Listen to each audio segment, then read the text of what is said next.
Ano ba tayo? Hala! Binibini! Binibini, gumising ka!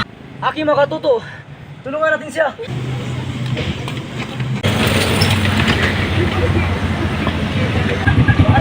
Sino ka? Sino kayo? Masyado mahigpit ang pagkakalingkis mo sa akin. Daw! Paumanin binibini! Batid kong isang kapangahasan ang hawakan ang dilag na tulad mo. Ako'y nag-aalala lamang sa iyo. Pambihira!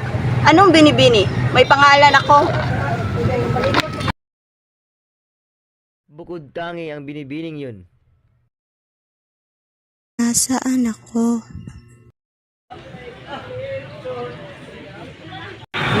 Manang, anong lugar po ba ito? Iha, nandito ka sa simpleng baryo ng San Antonio, kung saan ang mga tao ay kailangan magbanat ng buto para makakain 3 beses sa isang araw. Interesado ka bang mamamasukan dito? Bukas palad kitang tanggapin kung ikaw ay interesado. Sige po. Magandang araw, Pia. Mano po, Pia.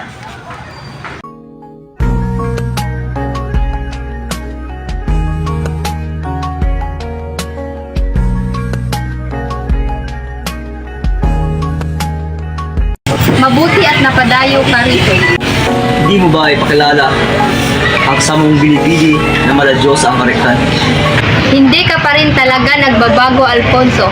Napakagili mo pa rin pagdating sa isang binibini. Sige na, tumayo kayo sa bahay ni Gregor at nandun ang kanyang ina, Rosalmo. At dalhin mo, Carmela, samahan mo siya at dalhin niyo ito sa kanya. Sige po.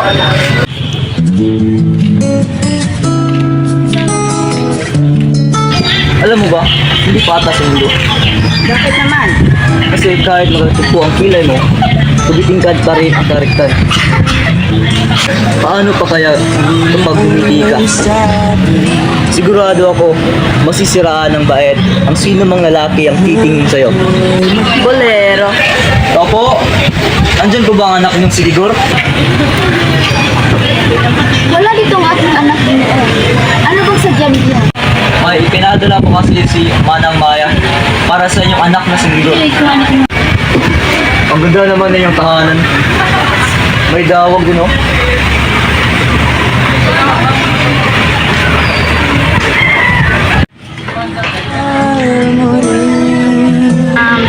Turuan mo naman ako ng mga matatalikhagang salita. Hindi ko kasi kayo maintindihan minsan. Amis ka naman. Karaniwan sa mga salita na aming ginagamit ay tinatawag na pampanitikan. Ito ay magandang estilo tungo sa pagpapahayag ng damdamin.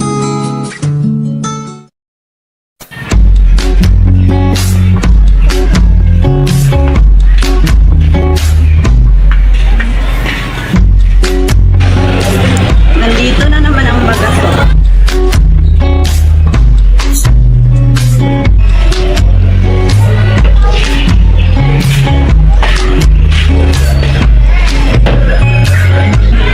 Maaari ba kitang anyayahang mamasyal? Sige ba?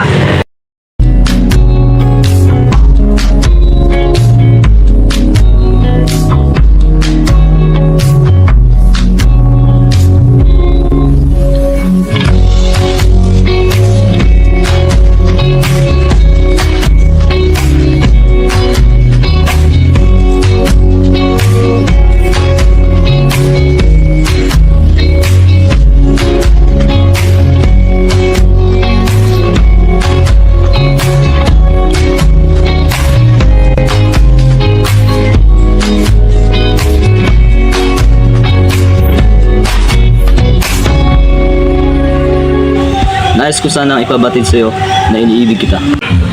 Magmula nung nakita kita sa kalsada, nabiyag mo agad ang aking mga mata. Ang islap ng iyong mga busilig nagsasabi na huwag titingin sa iba, sapagkat binibini, ikaw ay labis-labis na. Pagpasensyahan mo ang aking inasal. Ako ay nadala lamang sa bugso ng aking damdamin. Kalimutan mo na lang ang aking mga tinuran. Alfonso Beltran de Jesus, iniibig din kita.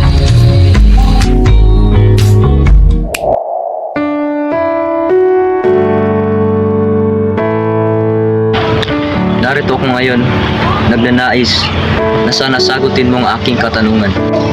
Dula ng aking hangarin na ikaw ang aking una at huling pag-ibig. Carmelita Monticarlos, pumapayag ka ba na ako ang iyong kaisang dibdib?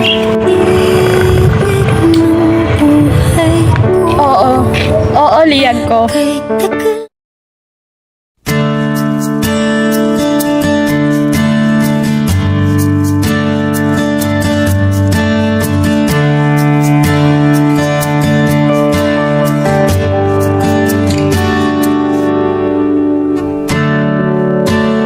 Pag nakikita ka, mundo'y gumaganda.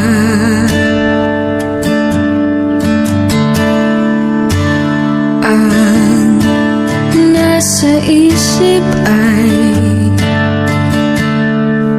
hawak mo ang aking kamay, at sa gabi mananaginip ng gising, magkatabi at ika'y naglalambing. Alfonso Beltran de Jesus, tinatanggap mo ba si Binibining Carmelita Monticarlos bilang iyong esposa? Tinatanggap ko po. At ikaw, Carmelita Monticarlos, tinatanggap mo ba si Alfonso Beltran de Jesus bilang iyong esposa? Tinatanggap ko po. Sa paligid mo, at kung meron man akong hihilingin, sana ikaw ay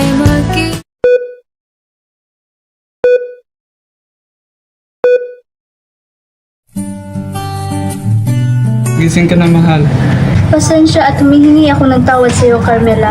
Dahil kung sana hindi kita pinalabas, hindi ka sana maaksidente. Salamat sa Diyos at gising ka na, ate.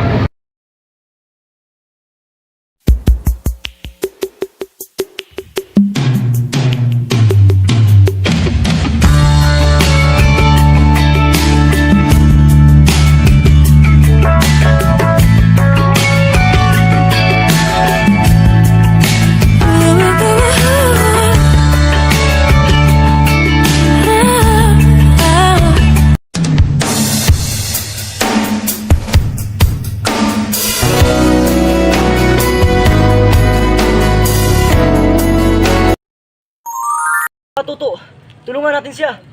Tinatanggap mo ba si Ginoong Alfonso, na kung saan ang mga tao ay kailangang magbunot ng buto